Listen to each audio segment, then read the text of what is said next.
Do you guys want to play Minecraft after this?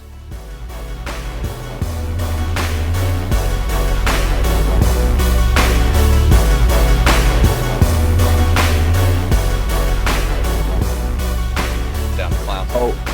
Oh, we're live, huh? Let's do it. Oh, I think we're live. Okay. What is going on, everybody? Welcome to the Wash Kings podcast, the show where a couple of cousins talk hoops, the NBA, and keep you updated on everything you need to know about your Denver Nuggets. I'm your host, Cam Kennedy, and I have a great panel of the fellas with me today. We got Ev Dog. What's up, man? What up? What's up, dude? We got Party Pat, PK, Skinny P, the man who brought sexy back. A man of many nicknames, as I once got called in high school, or not in high school, in college. They said a man of many nicknames. What's going on? And in high school a little bit, too. I guess, yeah. And, of course, we got the bear from the Dirty Lou. Ken, how's it going? What's happening, fellas? Good to see everybody. Good to see you, too. We are getting Is through the some man technical... of many nicknames a new nickname, Pat? Ooh. I'll Actually, take that. I think you should What's add your that to the nickname? list. They call me the man of many nicknames. I like we had it. some technical difficulties, but we're getting through it right now, and that's a big help from Matt Hinnon. So thanks for being there with us, Matt, keeping us on track. We got a good show for you guys today. In segment one, we're going to go over the Nuggets' chaotic but exciting end of the season and talk a little bit about what Josh Kroenke said today at the press conference. And then in segment two, we're going to go over the Clippers matchup, some national media disrespect, in my opinion, and our thoughts on the Nuggets' path in the playoffs. And then finally, we're going to close out the show talking about some playoff predictions and some things that we think are going to happen. But fellas, we have been taking a while to get started, so let's just jump in. The Nuggets' chaotic end to the season, but kind of exciting. They finished 3-0 this past week. To set the stage a little bit, last Tuesday, we all wake up and the Nuggets are free-falling, and they're on a 4-game losing streak. And then we get the news that morning that Mike Malone has been fired, and Calvin Booth as well. And so we're kind of thinking, oh, man, there's a lot of dysfunction here. What's going on? Maybe the season is cooked. But you know what? David Adelman and his crew, they turned things around. And I think the team woke up a little bit, and they rattled off 3 straight wins, 3 quality wins as well. A gritty win over Sacramento, and then an electric fourth quarter to close out the game against Memphis. That fourth quarter and that defense was really inspiring. And then finally, they beat the full-strength Rockets on Sunday to clinch the 4 seed. So we saw some flashes of the old Nuggets there, the 2-man game, and so forth. So what did you guys think about how the regular season ended? And do you feel like the Nuggets have sort of turned a corner? Or as Jokic would put it, do you think the beast has been awakened? So I'll head that off to Pat. Pat, what do you think? Yeah, man. After these last 3 games, I think that the beast is officially awake. And I think in the games against, they closed out with Houston, and then the game prior with Memphis, those 2 games felt like playoff games, and would have been really easy for the boys to come out flat these last 3 games, especially after their commander-in-chief got fired. But they didn't. They came out hot. Looked good. We talked about it last episode. Leadership from Jokic was huge. He was sharing the ball a little bit more. So really good things. I'm definitely a big believer in Adelman now. Some might say that you're becoming an Adelman, Pat. And I think I'm kind of on the same boat here. I think that last time we all chatted, it was after kind of, first full game, new energy, kind of seeing what they would look like after that was really where we left off. And that game against Memphis was great. Really gave us, I feel like, exactly what we wanted to see. And then we even got a little bit of a bonus, Jamal clutch gene at the end of the game, which was, got the vibes even higher. I think that we handled business really well in Houston. So it's definitely an exciting time after a season full of just really, really frustration for all of us as fans, I'm sure as players, from what we'll talk about later, I'm sure with Kroenke, some stuff, even, management wide, I feel like there's frustration all around. So really good to have a couple good games, a couple things to hang your hats on before we head in the playoffs. And I think that, as you guys have been saying, what Jokic said all along too is hopefully that beast has really been awoken and we can make a nice run here. So looking forward to that. Yeah, man. What a difference a week makes. I think everybody's locked in. I think that the coach change definitely. I think it just changed the vibes. I think everybody's ready to addle the cage. You know. I love that. So I love to see it. Like I from all everything I've heard, sounds like the vibes are just better. I know we'll talk about this a little bit later, but Kroenke's presser, I think, really set a good tone for what it's been this last week, and I think, um, like organization wide, everybody has like felt a cloud lift, and now the sun's coming out. So it's an interesting place to be to now effectively be underdogs because of all the drama in the national scene, but maybe that'll work in our favor. Who knows? You said it right, man. I think what a difference a week can make. Your whole franchise could be looking different in just a matter of a week when we didn't even expect it. But apparently, a lot of this stuff was going on behind the scenes. But I like the new mantra that you just made, the "addle the cage." That might be the playoff chant Yeah. or something when we watch games. But Let's clip that and put it all over socials. Addle the yeah, cage. addle the cage. Let's go. Everyone. The That's daddle. gonna give out those pre or postseason T-shirts every year, and it's Yeah. like mile high or altitude, and it's just addle the cage.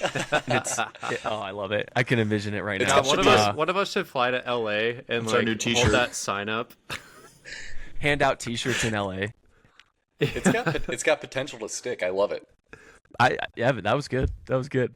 But yeah, no, Yeah. I mean, what a week. I was really happy that they took these games serious and they played them like playoff games, and that's what they were. They really were, because they needed every single one of them. As we saw, that 3 through 8 was incredibly close, and it came down to the wire, and we got the 4 seed. You know, we after what could have been a really bleak situation where we could have been not getting home court, we could have been in the play-in. They picked it up and they saved it. And you know what? Shout out to the Kroenkes, I guess, because that might have been the right move. I guess time will tell still. But let's get into a little bit what Josh Kroenke said at the presser today. First off, I really respected this. We listened to a couple of us listened to DMVR today and stuff, and I agree with this sentiment. They were saying that, you know, I'm glad that, you know, a guy like him can go up and talk to the press in a situation like this. Like a lot of owners or some people would just hide away and not take responsibility for any of this. But he went up there and he didn't hide. He took his hits and he was accountable and he answered the tough questions. Some of the quotes, you know, he didn't dodge anything. And he said, right off the bat, he said neither of them deserved it. For that, I apologize. Like initially just showing some remorse and like I had a part in this. Like this wasn't just these guys. It's our fault too that it got to this point. He said, I failed both Cal and Mo as a leader. He also said I needed to be better at different points in time. I let certain things slip to a place that they never should have been. My respect for them as people probably led into that hesitation when he was talking about hesitating into firing them. And he said, I need people that are policing the culture and pushing it forward for me on a daily basis. So just initially, those quotes about accountability, as we're seeing right here on for YouTube listeners, you can see. Any thoughts on some of those accountability quotes or just him speaking in general that you guys have? I think my biggest takeaway for all of this, the theme is the culture is the focus, I think. So I listened to the presser today. I listened to some analysis. You alluded to DNVR. All good points, but I think maybe the most important thing, and maybe this is what Kroenke's, you know, getting at right now, is he knows that he needs to right the ship. And his goal is to not just have a winning organization, but to have a winning culture within that organization. And DMVR made, of course, great points about this, but that's, I think, probably what got us to 2023. I think without the culture, no way we would have won that title. And we lost sight on that. You know, we took our eye off the ball, and I'm glad that we finally course corrected. So I respect him like crazy. I've really never heard him speak before. So honestly, I thought he did great at the presser. Yeah, super informative. I feel like we're heading in the right direction. Yeah, I think with policing the culture kind of quote, I thought that was something that, you know, I feel like as Denver Nuggets lore over the years, it's like, yeah, we got a great team culture. that's run through kind of Malone and the Yoke and Jamal kind of two-man and kind of what they've created there. And I think Kroenke kind of took this as an opportunity to be like, I'm kind of stepping in now as that head of the culture, the face of the culture. I mean, with two big interviews, two big pressers in the last week. I think that for a long time it was Malone, it was pre-Calvin Booth, it was Tim Conley as like what makes the Nuggets culture. And I think that he really decided, I'm going to have a say in this, and people are going to look to me, if this is successful or not successful, and kind of be the face of it. So I think that he did a great job with that. I feel like sometimes as fans, we feel that ownership's not as involved, and I think he's really trying to prove a point that he is involved. He wants to be involved, and I think the accountability, as you said, Cam, and some of the quotes that I've seen around too, like it's huge that he came out and said, I messed up a couple of these things, and I should have done it earlier. So for him to take accountability for that is awesome, because as a leader, you need to be able to take accountability for your actions. So I think that sets a great standard for the Nuggets moving forward. Yeah.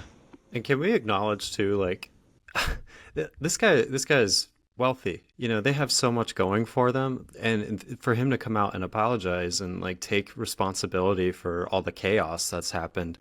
I really can't think of many people in powerful positions that would have the humility to do that.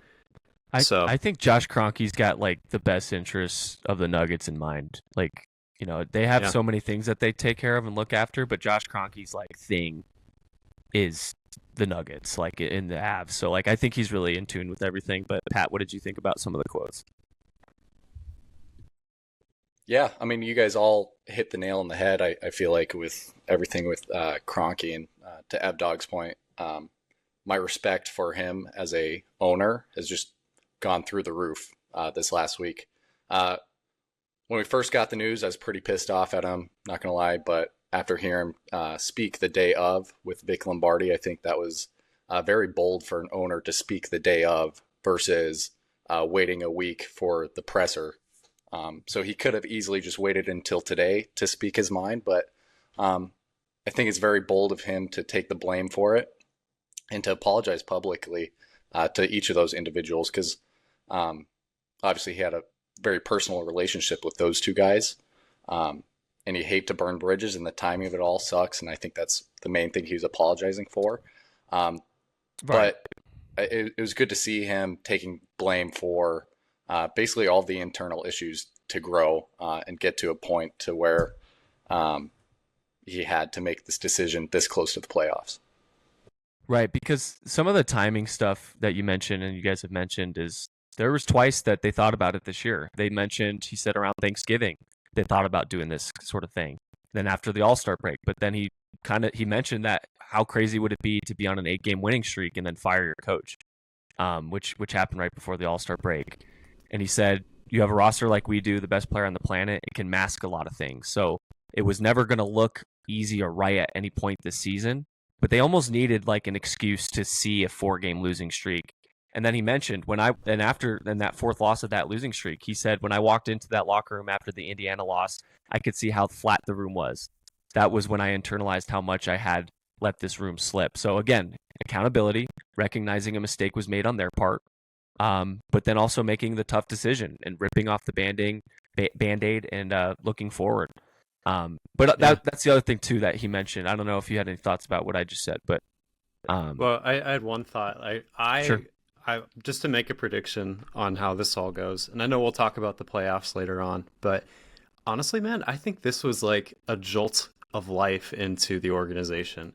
And honestly, maybe this all came at the right time. I think there's a possibility of it could break that way. I mean, who knows, right? We could get swept by the Clippers. I mean, I hope not. You never know. You never know. But honestly, like from what it sounds like, it seems like the team like has been rejuvenated. Everybody's playing with a little more purpose now. I feel like everybody's like a little bit looser. So maybe that's the, maybe they're saying they're saying that Jokic. DNVR was talking about this. There's like Adam Mares from DNVR was talking to people in the organization and in the building. He was saying that people were saying that Jokic is like he's got a new pep in his step. Like he's got a Yeah. little bit of a glint in his eye, and he's looking like, we can do this. Like there's Yeah. some belief there, and I think that the guys do feel that. We heard Jamal mention something like that too. But yeah, the timing is weird, and it always will be. But yeah. But also past the playoffs, like we're gonna have tons of times to talk about what happens after this playoff run. But he said, when looking into culture and cohesion and standards and things, he said we have to be open minded on all fronts. We're not going to greenlight anything unless there's full organizational cohesion. We've worked hard to get to this standard. Now we're protecting it. I've had 3 straight first time GMs. I need to be open minded about what's next. So that makes me think that they know what they need to be focused on, and that they gotta take advantage of this this opportunity. Seems like they with have Jokic. a vision, Mm-hmm. and that's nice. It's reassuring, Yeah, and I just think, like we said, the timing of it was just tough. But like you said, Evan, I think it might be honestly the right timing. I probably wouldn't be saying this if we didn't just win the last 3 games and vibes are high. But change is good. Change can either be really bad or it can be really good. And I think in this case, for the Nuggets, it's been really good so far. I think it's the 5-hour energy that you take at 2:00 in the afternoon. Good analogy. Yeah. Yeah, to revive an old commercial. I think it honestly could kick their butts into shape a little bit. And God, I hope the momentum carries on. I think when he kind of came out with that first statement about, wanting to squeeze all the juice out of the group and give him a kick, I think we were all a little hesitant. Like, okay, did he really think all these things through? Is this going to work? I didn't know that he was going to cook like this so far. But I think that a little bit of what he talked about with Mike today, too, and like the Mike trade rumors, and how, not trade rumors, but some people were saying that the Kroenkes would never trade Porter because he's from Missouri like them. And he kind of addressed that. And I think the statement that he said about, we're not, going to be committed that way, and guys still have a job to prove. And I think that it's been a sentiment all around the board is like, these guys' jobs aren't safe. They got to be playing for something. They got to, prove that they want to be a Nugget. And I think that some people are bringing up things about Mike, and maybe hopefully that can be a little bit of a kick to Mike too, to, hey, we need you to kick this thing to gear, or else you're getting out of Denver, which I think would be a conversation to be had regardless after the end of the season. I know we've talked a little bit about Mike, but I think that was a little bit of a pointer towards Mike for me when I was hearing that. That's a good point, what he said about Mike, too. I'm surprised kind of how he said it, but also Matt just pulled up this graphic of Russ, too. He mentioned or kind of confronted some of the Russ things that have been going on in the national media and stuff.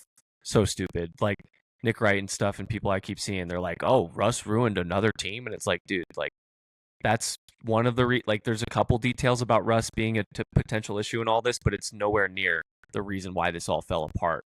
In fact, he said like he's done a lot of positive things and things like that. So the Russ narrative and stuff, I'm glad that he nipped that right there, because that's dumb to me. So I'm glad he mentioned that as well. He is the spicy ingredient.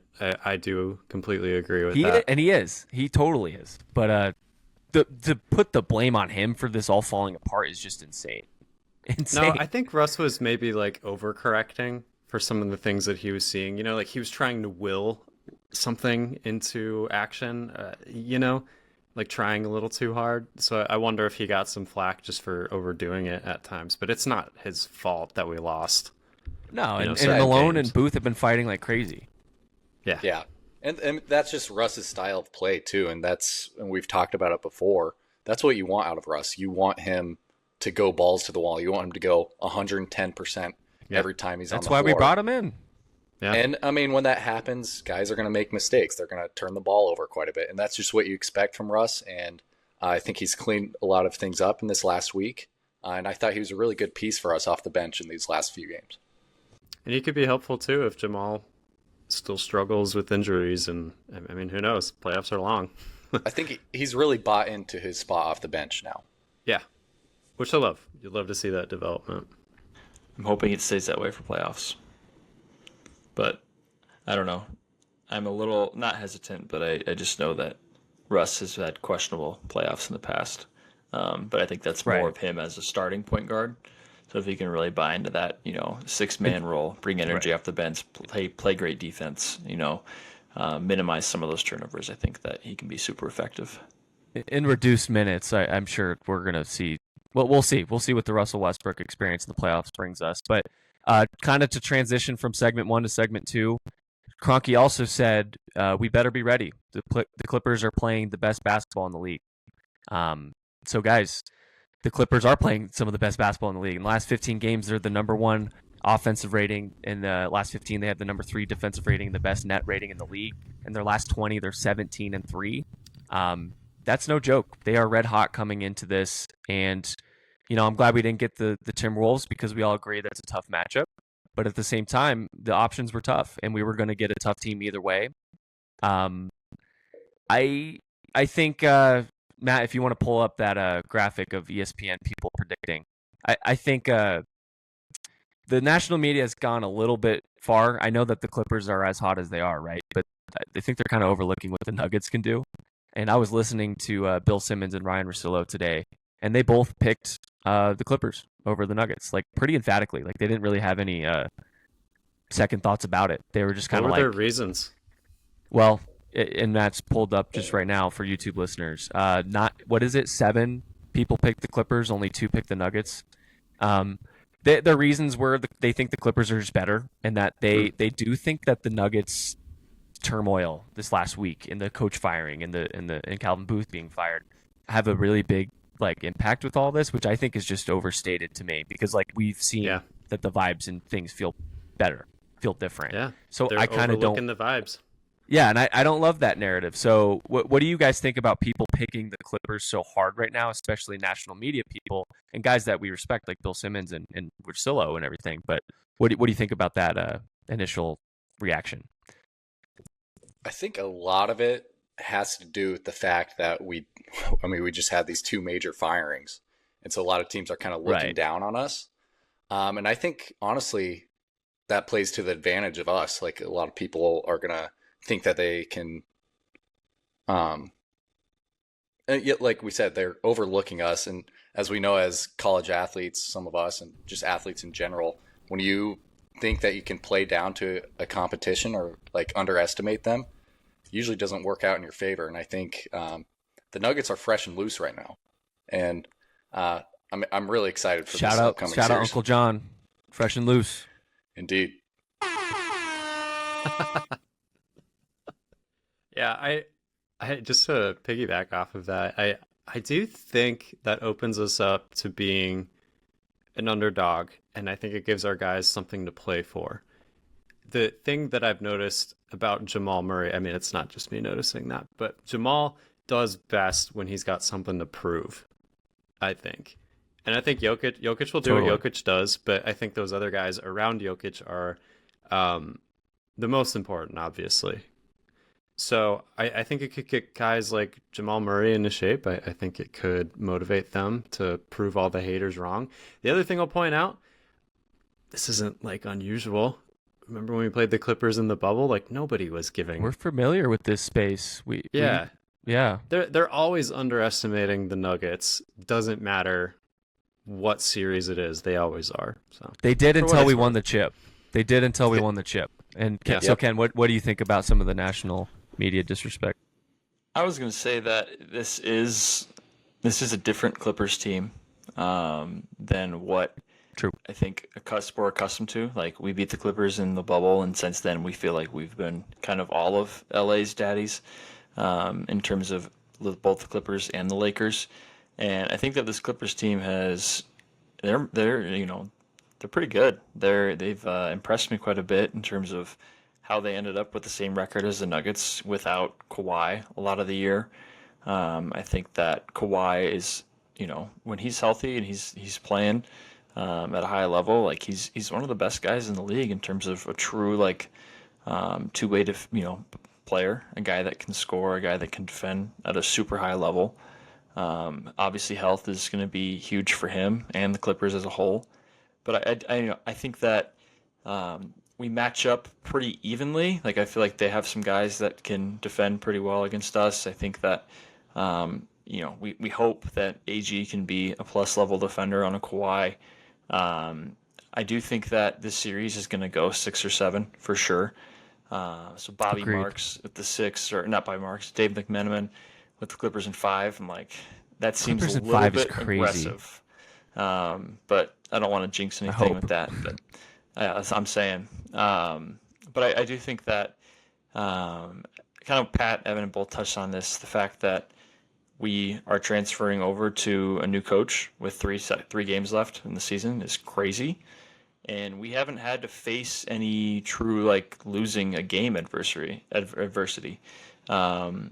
won some huge games, which is great. But what's going to happen if you lose a game at home in the postseason? What happens if you go down 2-1 in the series? Are the guys going to stick together even more, or is that going to be a challenge for them to really push to be together? So I think there's a lot for some of these picks to be said, and I understand some of them. But I still believe, and I think we're all kind of riding that high of the Nuggets right now. Right. And I think it'll definitely be a 6-7 game series for sure. So I have a question on that too, because my impression in the Adelman era, 3 games in, is that everyone's kind of operating the same, but the energy is better.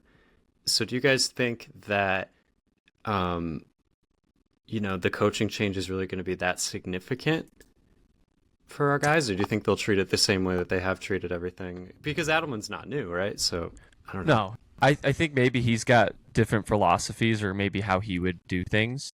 But I also think that there has been a weight lifted off of a lot of guys. Say what you will.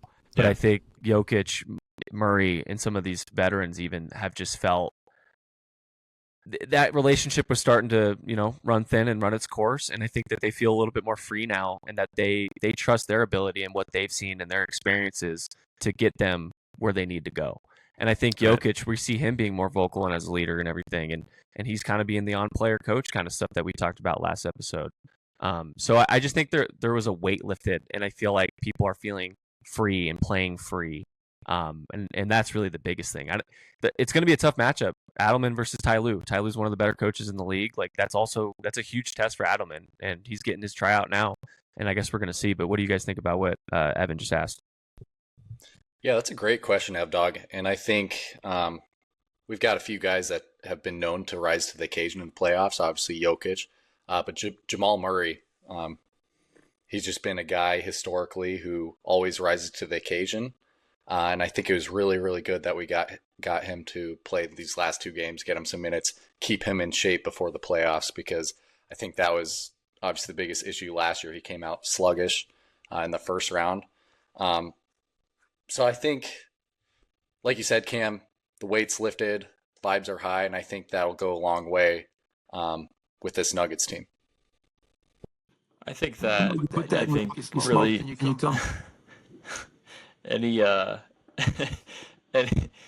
any team that is new to a playoff, right? Like the Thunder were last year, Houston is right now. They're young, they're not necessarily battle tested, and I think that this team is, but the actual head coach, this is his first real playoff, obviously, as a head coach, and I think being an assistant is great experience, but when you're the one truly making the calls, when you're the one that's really deciding, rotations, minutes, implementation of some defensive schemes,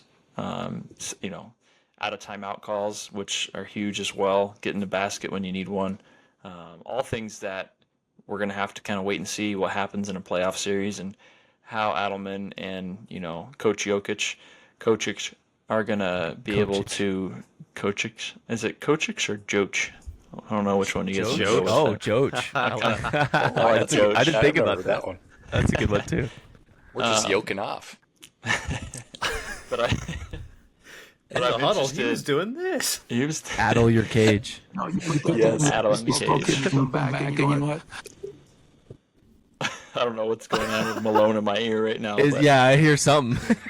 I hear Malone saying, "Put that in your pipe and smoke it." Put that in your pipe and smoke it. Put that in your pipe. That's our new clip. I like it. But I think in between games, after a good win or even a tough loss, what adjustments are you going to make from game to game? So I think there's an opportunity to make some changes compared to Malone, because I think sometimes it took Malone 3-4 games to make some adjustments. So we will see. And just to kind of close the, put a bow on it or whatever. The matchup between the Clippers, you mentioned it, Ken. Aaron Gordon on Kawhi. That's, he's got the type of build that could stop a Kawhi stop. Nobody really stops Kawhi when he's healthy, but he's got the kind of stuff that he could. Christian Brown on Harden's probably going to be the matchup. That's a big assignment for CB. Harden's going to foul bait a lot, and CB can bite on some of those as a young player. So hopefully, he can stay grounded in those situations. Jamal Murray and MPJ, I think they're going to be targeted a lot defensively, which is no surprise. That's going to be the case in any series, but especially in a series with guys like Harden and Kawhi. And then Zubac's on Jokic. He's actually one of the best defenders on Jokic statistically, which is crazy. But Zubac has had an unbelievable season. He's definitely in the top. Zubats. He's in the most improved player conversation this year. If you take a look at odds and stuff, he's been really, really good, and he's a good scorer, and he's good rim rolling with Harden, throwing lobs. He's just going to be there to dunk them. And if he slows down Jokic even a little, we're going to need guys like Jamal, MPJ, AG, all the other side guys to step up in a big way. And their bench is good too. Chris Dunn, good perimeter defender. Bogdan, excuse me. He just gets buckets. He's a good player. It's a guy that we wanted on our team come trade deadline. Norman Powell, we've seen what he can do to us. Nicholas Batum is a vet that comes off the bench, can hit some threes. He's been in a lot of big games. And then Derek Jones Jr., who was in the finals last year with the Mavericks, very athletic, strong wing defender. And then Ben Simmons. I mean, I don't know, that's just another name, but the great Ben Simmons. The great Ben Simmons. We got to get him in a layup line. He might pass off, and he may not take those shots. That's the strategy. Just give Ben Simmons open. Let him shoot layups. He's going to pass out of them. They might be saying the same thing about Russ. True. Well, and then Russ is a big factor on the other side of things. They know Russell Westbrook. Yeah, I was going to kind of say with Russ, with that kind of matchup with Harden, I think we'll see him guarding Harden quite a bit as well.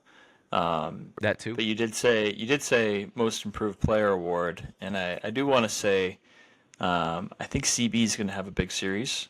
I think that he's going to be needed in terms of playoff success. I really thought he was impressive the last couple of games and seemed a little bit more involved with the offense. Obviously, he gets a lot of transition buckets, but he seemed to be defending at a good clip, and I think that he's gonna catch people by surprise. I think he's ready to step up. Yeah, when CB runs it all season. Runs in transition, I don't know how fast he is. I would love to see his 40 time or whatever, and his vertical and all that stuff. But bro, when he gets going in transition, he's scoring.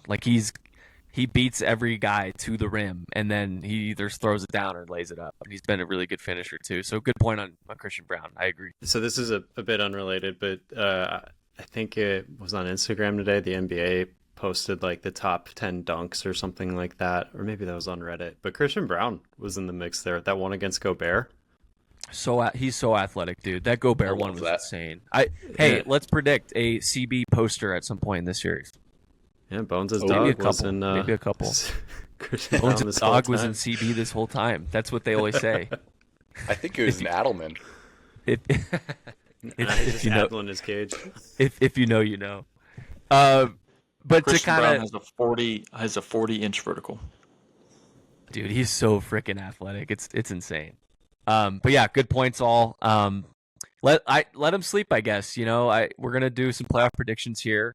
And I'll be interested to see what everyone thinks about this series. But they got home court advantage. They have the best player in the world. They have proven, battle-tested players on the roster. I like the Nuggets shot here. So I don't know if we're doing breaks or anything right now, but we can go into segment 3 if we want. Want me to generate an ad on ChatGPT? No, okay. Maybe next show. we could just shout out DK Podium Dude Wipes.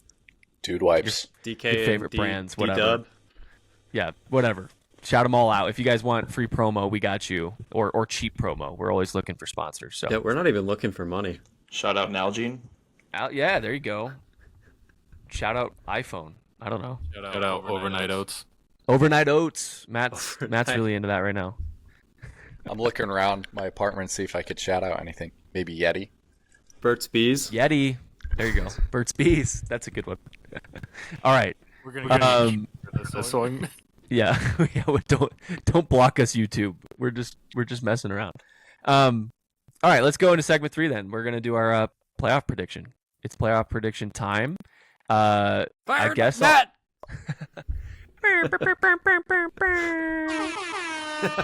There we go. All right, so fellas, I kind of want us to ignore the play-in a little bit.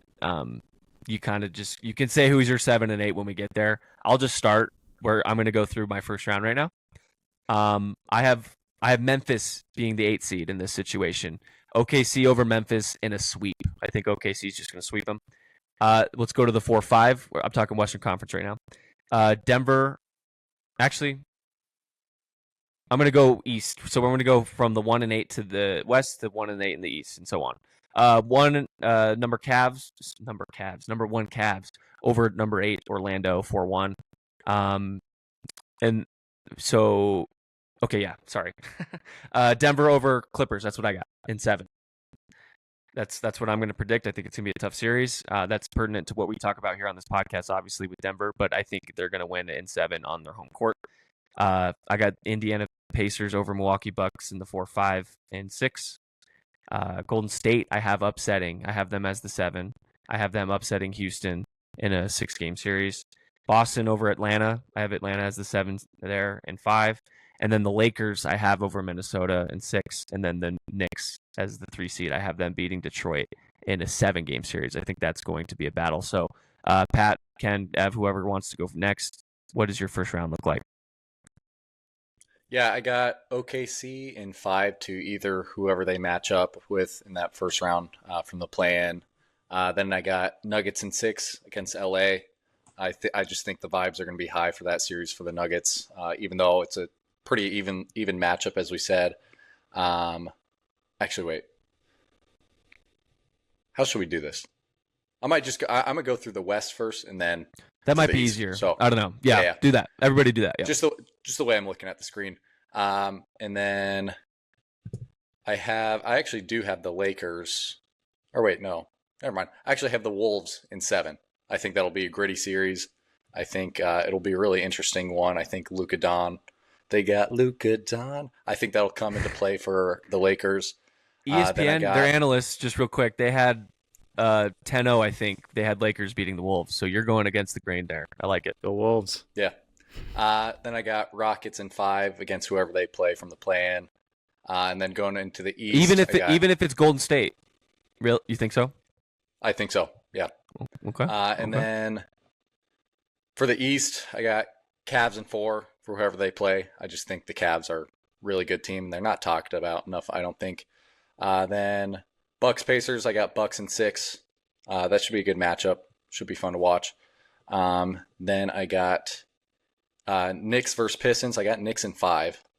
Should be interesting to see how the Nova boys do there. Then I think Celtics in 5 for that first matchup. So that's my predictions. Whoever wants to go next. I can go. Cool. All right. So I think, yeah, you said ignore the plan. I guess we all think OKC will win. So I think OKC, regardless of who they play, I think so. they'll go on. I don't have any games for the rest of the league, or so and so and how many games. Just pick who you got winning.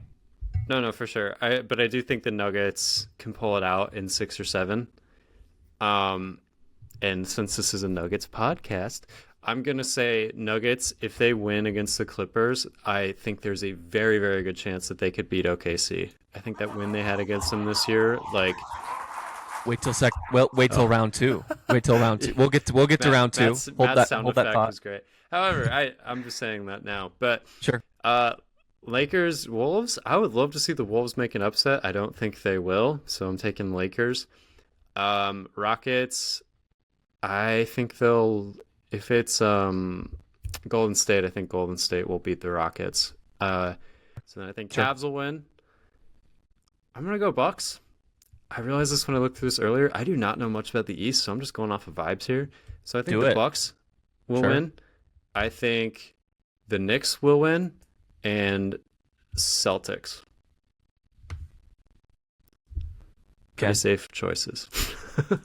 All right. Well, I got my fancy dancy note card here with You all my teacher. picks. Nice. So I've got OKC in 5. I think that Sacramento is actually going to sneak out and take the 8 seed.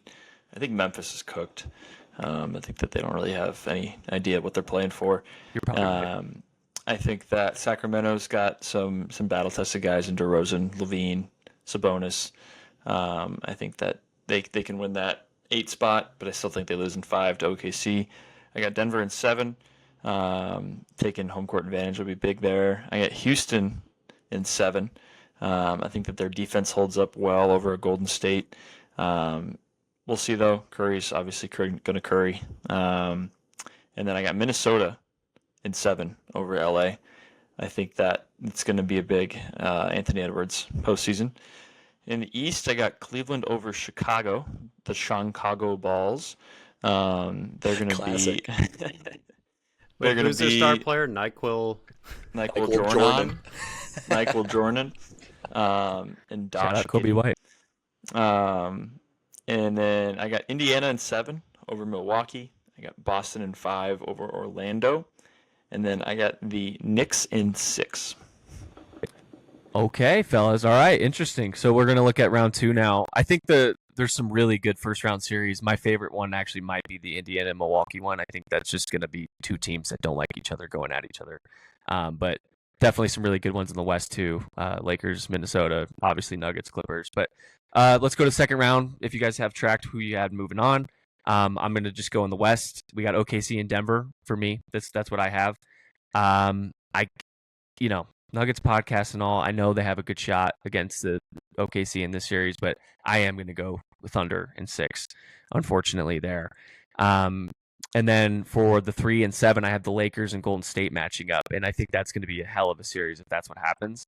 I think Golden State has a lot of things that the Lakers are going to have trouble with, but I am going to go with Luka Don, the man in the mirror, LeBron James, and A. Reeves. The real big 3. The real big 3. and then in the East, I got the Cavs over Indiana in 5. I think that's going to be pretty easy. Not easy, but... And then Boston over the Knicks. I have that in 5 as well. I just, as good as I think the Knicks are, we saw Boston just destroy up on them this year, and I don't think they're going to match up well at all. So that is my second round. Pat, what does your second round look like? So my second round, OKC versus the Nuggets. I think that this will be such a fun matchup. I mean, you got the MVP race. I just think it's going to be high energy all around. I think it will be a 7-game series. And this might be biased, but I think Nuggets pull it out in 7. Just based on I like it. Our most recent matchup against OKC really gave me confidence that we could beat them in a playoff series. But that one will be really fun. I could see maybe 1 or 2 of those games going into OT as well. And then Wolves Rockets. I got Rockets in 6. I don't have much to say about Pat's that. a big Rockets guy. I don't know. I just think that the loss against Denver is a big wake-up call for them. And I do believe in their defense. And then going into the East, I got Cavs versus Bucks. I got Cavs in 5. Cavs are a special team this year. Then Celtics Knicks, I got Celtics in 4. I think they sweep. Not even the gentleman sweep. I like it though. Okay, cool. Yep. Ken? Skipping a fella. We're skipping Ev, but that's okay. Whoever. Sorry. Whatever. I Doesn't It's matter. okay. We'll get to I it. do have my note card. Kick so rocks. I came prepared. Not the Will. I love that Matt's just waiting Well to done, play a Matt. tune. I've got hands on the button over here. I know you do. I don't want to say anything sus, Hit me with a pause. I got OKC versus Denver. This is tough, but I feel like I gotta go OKC. It broke my heart. It broke my heart too. I really want to rip this note card up right now and make a fool of myself and start screaming in the mic. But I know. But I just feel like OKC's not a team of destiny this year, but I feel like it's just going to be a tough matchup. They won 68 games this year. It's hard. I know, it's hard. dude. Yeah. I know. We'll see. Maybe after the first round we can rehash everything, and I'll pick the Nuggets after they look great. I got Houston over Minnesota, or Minnesota over Houston. Sorry, I am not a big Rocket man like Pat. Minnesota over Houston in 6. I got Cleveland over Indiana in 6. And then I've actually got the Knicks over Boston in 7. Whoa! I think this is the year that the Boston Celtics fall apart. Okay. And everybody hates Joe Mazzulla. Joey and they all come Maz. crumbling down. But highly unlikely, but that's where my gut is. So that's my final 4. I got OKC, Minnesota, Cleveland, and the New York Knickerbockers. Real quick, both Love picks I like it, Ken. Before you go, Ev, I always thought you called Pat the Rocket Man, and Elton John always reminded me of Pat. That's all I wanted to say. Maybe, right, really. Yeah, maybe that'll be another nickname of mine is Elton John. The Rocket Man, or The Elton Rocket John. Man. All right, Matt, Ev, fire go up ahead. your Elton John sound effects. Go ahead, Ev. Go ahead. Come on, Matt, we're waiting. All right, hang I've got wait. electric boots. It's like, okay, so OKC Denver. I did write down OKC in my notes, but screw it. This is a Denver Nuggets podcast. I'm gonna say Nuggets in 7.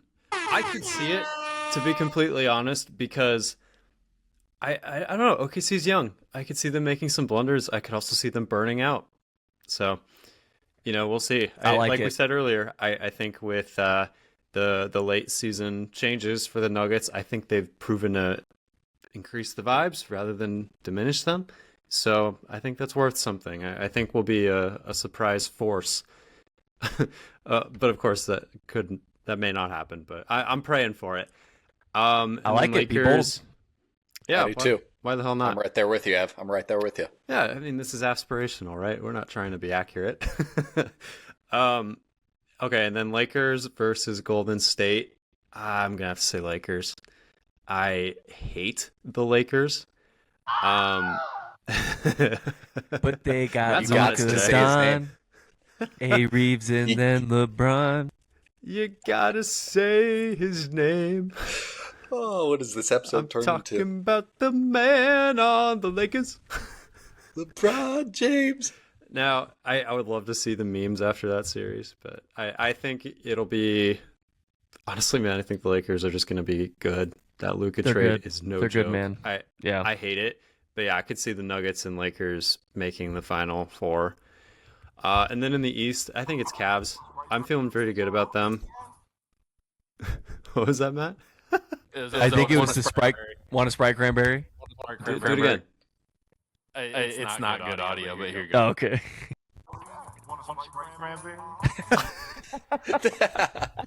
That's great. The answer is clear. All right. And Have then your East. I'm gone. I think Cavs over Bucks, and I think Celtics over Knicks. I just do not buy into the Knicks, but then again, I also don't really pay attention to them. So we'll just support the Celtics for Derek White. D. White. All right. So we're in our Final Fours. I have OKC and Lakers and Boston and Cleveland. Pat, what was your 4? I have Nugs Rockets, the Rocket Man, and then I have Cavs Celtics.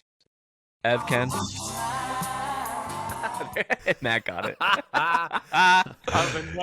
He's waiting. Say Rocket Man. All right. Your other guys' 4. Yeah, Nuggets, Lakers, Cavs, and Celtics.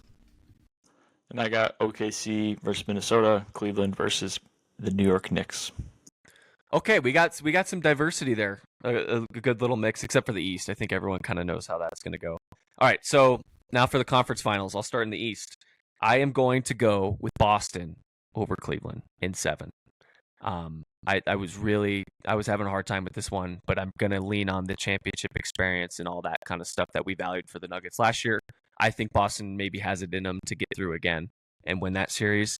And then in the West, I am going to go with OKC over the Lakers in 6. I think that actually could be a really, really tight series. It might even go 7, and the Lakers might even have a chance to win that one. But OKC, I'm just going to go with their depth, SGA and Chet Holmgren and all the guys that they got, and I think that they're going to move on to the finals. I have OKC and Boston in the finals. I'm so not looking forward to all these Oklahoma City commercials with Chet and SGA. What a pro like we had last year. What a pro I'm not ready. Not ready for it. I didn't even think about that. So that's Cam, my finals. Pat, go ahead. Yeah, I had a similar analysis to yours for the East between the Celtics and the Cavs. I just think that that the Celtics playoff experience as well, their championship experience, will come into play for them. So I got the Celtics in 6 games. And then in the West, I got Nuggets versus the Rockets. Sorry, Elton John's shooting down the Rockets. I got Nuggets in 7. Especially, I mean, game 82, we went, pardon my French, we went belt to ass against the Rockets, and it was awesome to see. I really do think that, I think it'll be a good series, and I think we pull it off. I love it. Good. Okay, cool. So you have Nuggets Boston. Yeah, it's going to be Nuggets Celtics, something that we've been talking about for the last few years. I think there's a realistic world where it finally happens this year. I'm with you on that. All right. So I'll throw it to Evan since I disrespected you last round. It's all good. We'll call that the Cal Kennedy special. Yeah. So I think, all right, Joker boys. I'll start in the East. So let's fire up a Sprite Cranberry. I think it'll be the Cavs over the Celtics. All right, Matt. Sprite Cranberry. There you go. The answer is clear. Love it. All right, and then I think in the West, again, aspirational bracket, I don't know how we'll do against the Luka Lakers, but I'm hoping for another round of Who's Your Daddy Nuggets to the finals against the Cavs. Belt to ass. All right. Come on now. Come on. Ass. Addle the cage. Let's go. All right, Ken. Okay, Bear. What do you got? And on that note, back to a non-Nuggets bracket. I apologize. I know. I've got OKC versus the Knicks. In the championship, Ooh. I got the Knicks. I think that last year they learned a couple things about how they can't be playing Jalen Brunson 49 minutes a game. Tom Thibodeau. And I think that they're going to be a little bit more physical than the Cavs. And I got OKC over Minnesota. I think that'll be a great series. Shea and Ant going head to head, but I got OKC there, and then I got those two in my championship. Are we moving on to our pick to win it all, or? Yeah, I'll start with my pick. I like it. We all have a really good variety here. Me and Ken have kind of sucked the vibes out of this one, but sorry, Nuggets. Might be. I hope I'm realistic, wrong. but Yeah, I guess Yeah. I viewed it as like what's the more realistic, but I kind of wish I did a more fan-driven one. But I like you and Evans for sure. I got OKC Boston. Maybe such a boring finals matchup or pick. I think it'd be a really good series, but I am gonna go with OKC in 6. I think OKC's just got the team this year. So we'll go through everybody. Just say your champion, and we'll get out of here. I've got OKC in 6 over the Knicks. I'm gonna throw cold water on it and say I think the Cavs. If it's Cavs Nuggets, we saw them play in Denver. They were so good. We man. couldn't stop them. We couldn't I think stop it'd be them. Cleveland. yeah, and then I have Celtics Nuggets. I think that the well will finally run dry for my Nuggets. And I think I got Celtics in 5. Gentleman sweep. I don't know if we could hang with that good of a Celtics team. But I mean, I realistically do think that there is a world where the Nuggets somehow at least make it to the Western Conference Finals and potentially If they made the finals. finals like you guys picked, I would be more than happy, even if they lost in the finals. But at the same time, we've mentioned this a little bit ago, too. Does that create more problems with what you want to do with the roster and make you feel like we can't trade some guys now? But either way. Yeah, and I think if the Nuggets do make it that far, it is dependent on how series outside of who we're playing. Like, right. say the Wolves lose in the first round, or I don't know. Anything, it could think break any way. You never know. I think we're gonna see some crazy stuff. Mm-hmm. All right. So we got a couple OKCs, a Cleveland, and a Boston. So we got 2 Western Conference picks and 2 Eastern Conference picks, and probably the top 3 teams in the league. All 3 of those guys. So, all right. Always ends up that way. any closing thoughts before we head out? This show was a little bit longer, but it was a fun one. So, I think the playoffs will be fun. I like to see that the Nuggets have a little bit of life in them. I am praying that they can carry that forward into the series. Agreed, man. I think it'll be a lot of fun. Let's keep Adel in that cage. Hey, we got Matt reports Nuggets. That's his pick. Super producer Matt has got the Nuggets in 7. Somebody's got it. Somebody has to. Somebody had to do it. It's a Nuggets podcast. Someone would bring the vibes to finish it off. Matt got it. Matt brought it in for us. We appreciate you, He was doing this. He was doing this. 7. Nuggets at 7. Murray game winner, he said. Oh, my God. Oh, yeah. All right. Oh, please. I like it. Dude, all right. I'm really looking forward to it. I'm really nervous, but also very excited. I think they can have a really good start to the postseason with Adelman and everything. And, yeah, I think that's going to do it for today's show. We went a little long again, but it was a good one. Thank you for tuning in. You can find us on Instagram at The Wash Kings Pod and on TikTok at The Wash Kings, also on YouTube, Spotify, and Apple Podcasts as well. We're going to be posting a lot of short-form content and a lot of short-form clips there. So, fellas, that was a fun one. Everybody have a good week. Thoroughly enjoyed it. Yeah. Cue the outro, baby. Cue the outro. Good show, guys. Rocket Man. Go Nugs. Rocket Man out.